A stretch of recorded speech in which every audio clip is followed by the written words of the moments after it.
am sorry. You are unfit to be called like that. I don't care. என்ன செய்யறீங்களோ செய்துக்கங்க. ஆனா அதுக்கு பின்னால ஒண்ணு மறக்காதீங்க. இன்னைக்கு என்ன பத்தி பிரபாதமா பேசாதவங்க கிடையாது. என் திறமையை பத்தி எழுதாத பத்திரிகை கிடையாது. அட்டப்படத்துல போட்டோ போட்டான், பல போட்டோ போட்டான். உங்க போட்டோ போட்டா என் போட்டோ தான் போட்டான். பத்ம விபூஷன் டைட்டில் யாருக்கு உங்களுக்காக கொடுத்தா? எனக்கு தான் கொடுத்தான். என் பேர்ல படத்தலமான நடவடிக்கை எடுத்தீங்கன்னா அது உங்களை போல டாக்டர்கள் எல்லாரையுமே பாதிக்கும். பத்ம விபூஷனே இப்படின்னா இவங்கெல்லாம் எப்படி? டாக்டர் இனத்துக்கே ஒரு அழியாத அவமான மரணம்னா என் பேர்ல நடவடிக்கை எடுங்க. ஒரு டாக்டர் வெளியில தலைகாட்ட முடியாதபடி செய்யணும்னா என் பேர்ல நடவடிக்கை எடுங்க. இன்னைக்கு 18க்கு மேல நீங்க கேட்டா கூட கிடையாது. ஃபேக்டரியை க்ளோஸ் பண்ணியாச்சு. 18 தான், அவ்வளவுதான். இன்னும் கேட்டு பார்த்தா கூட கிடையாது. அதுவே போதும். இன்னைக்கு என்ன நீங்க மரியாதையோட வெளியில அனுப்பிச்சாதான் நாளைக்கு உங்களை போல டாக்டர்கள்லாம் மரியாதையோட வெளியில வர முடியும். இன்றைக்கு என்ன அவமானப்படுத்தி வெளியில அனுப்பிச்சீங்கன்னா நாளைக்கு ஒவ்வொரு டாக்டர் தெருவில் தலையை குனிஞ்சுக்கிட்டே நடக்க வேண்டியதுதான். Any action that you take against me today would be an action against the whole medical profession.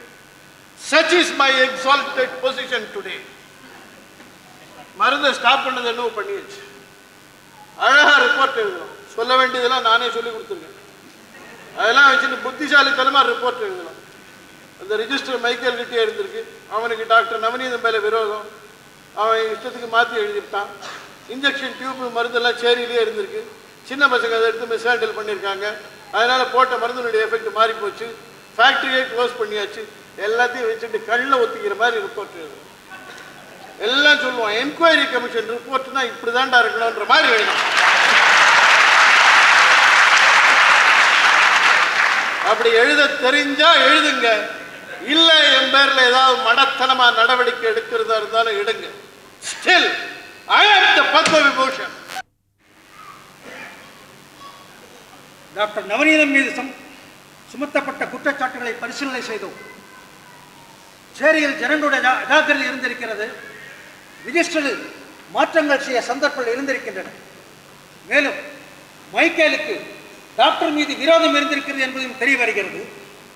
மேற்கூறிய காரணங்களால் டாக்டர் நவநீதம் மீது சுமத்தப்பட்ட குற்றச்சாட்டுகள் சந்தேகம் நிரூபிக்கப்படவில்லை. டாக்டர் நவநீதம் மீது எந்த விதமான குற்றமும் இல்லை. He is a shining example of the medical profession. Michael கொடுத்த புகார் நிராகரிக்கப்பட்டது.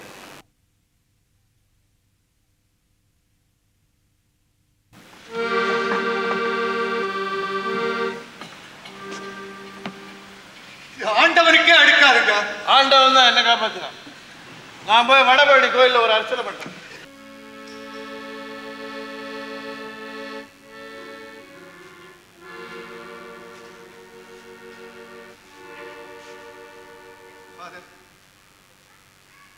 மெடிக்கல் கவுன்சில் கேஸை தள்ளிட்டாங்க ஃபாதர்.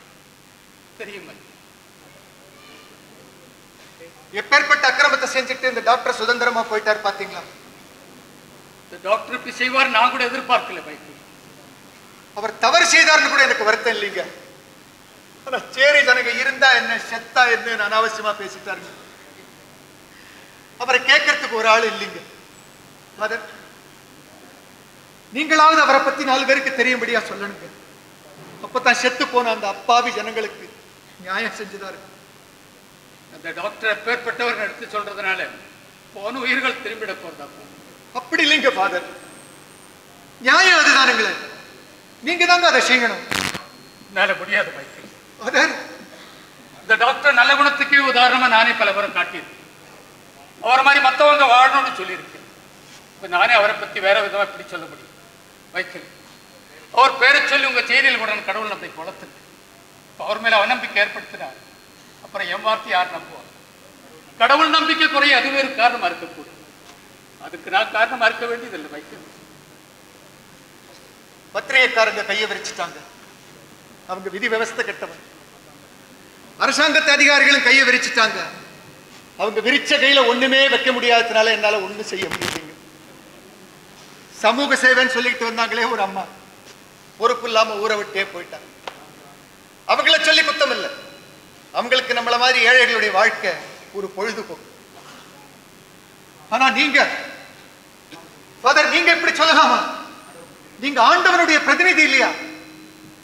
மற்றவங்க என்ன அந்த மாதிரி நினைக்கிறதுனால தான் முடியாதுன்னு சொல்ற பைக்கு. இப்ப நான் உண்மையை வெளியிட்ட அப்புறம் யார் கடவுளை நம்புவார்? எனக்கு தைரியம் வரல மைக்கேல்.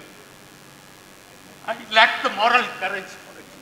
ஃபாதர், இந்த இடத்த விட்டு போயிட்டு போகும் எதிர நிற்கும் எனக்கு அவமானமா இருக்கு.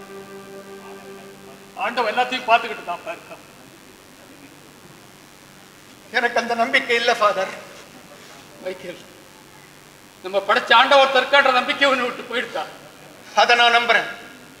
ஆனா அந்த ஆண்டவன் இன்னும் உயிரோடு இருக்கான்னு என்னால நம்ப முடியல. இந்த மாதிரி பாவங்களை பார்த்துக்கிட்டு அவரால் எப்படி ஃபாதர் உயிரோடு இருக்க முடியும்? இந்த மாதிரி அக்கிரமங்களை பார்த்துட்டு பொறுக்க முடியாம ஆண்டவன் தற்கொலை பண்ணிக்கிட்டு செத்து போயிட்டான் தான் நான் நினைக்கிறேன். மைக்கேல், ஆண்டவன் உயிரோடு இருக்கிறான்னா அந்த டாக்டருக்கு கை மேல பலன் கிடைச்சிருக்கணும். இந்த சேரி ஜனங்களுக்கு வந்த வியாதி அவருக்கும் வந்திருக்கணும். ஃபாதர், நம்ம எல்லோருமே ஆண்டவனுடைய குழந்தைகள் தானே ஃபாதர். அப்படி இருக்க ஒண்ணுமே தெரியாத அந்த அப்பாவி மக்களுக்கு கோர மரணம், அக்கிரம செஞ்சவங்களுக்கு நல்ல வாழ்வு. இது ஏன் ஃபாதர்? ஒரு தகப்பனுக்கு 2 பசங்க இருந்தா நல்லவனை சோதனை பண்ணி கெட்டவனை வாழ விடுவான். அப்படி இல்லை மைக்கேல். ஒரு தகப்பனுக்கு 2 பசங்க இருந்தா நல்லவனை பத்தி கவலைப்படுறது, கெட்டவனை தண்டிக்கிறதும் இல்லை. அவனையும் எப்படியாவது திருத்தி நல்லவனாக்க அவன் கூட இருந்துடுறாரு. ஃபாதர், நீங்க சொல்றது உண்மையா இருக்கலாம். ஆனா ஆண்டவனால இப்படிப்பட்ட அக்கிரமங்களை பார்த்துக்கிட்டு எப்படி ஃபாதர் உயிரோடு இருக்க முடியும்? பெத்த பிள்ளைங்க சீரழிந்து போறதை பார்த்து வேதனைப்படுற தகப்பனை போல தாம் படைச்ச இந்த மனுஷனுடைய கேவலமான நிலைமையை பார்த்து அவமானம் தாங்க முடியாம ஆண்டவன் தற்கொலை பண்ணிக்கிட்டான். மைக்கேல், இதெல்லாம் பேசாத ஃபாதர். நீங்க என்ன நினைக்கிறீங்க? உண்மையை சொல்லுங்க ஃபாதர். கடவுள் இருக்காரா இல்ல செத்துட்டாரா? நான் கடவுளை நம்புறேன். என் கேள்விக்கு பதில் சொல்லுங்க ஃபாதர். கடவுள் இருக்காரா செத்துட்டாரா? என்ன ஆண்டவனை நம்புகிறோம். மனிதர்களை தான் நம்ப முடியல, ஆண்டவனை நம்ப. தயவு செய்து தடுக்காத மைக்கேல், என்ன ஆண்டவனை நம்ப விடும். ஃபாதர், என் கேள்விக்கு பதில் சொல்லுங்க.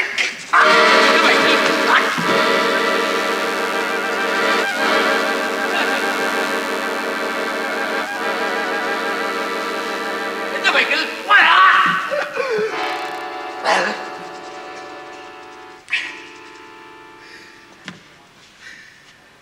மைக்கேல், ஃபாதர், எனக்கு இந்த கொஞ்சம் சந்தேகமும் தீர்ந்து போச்சு.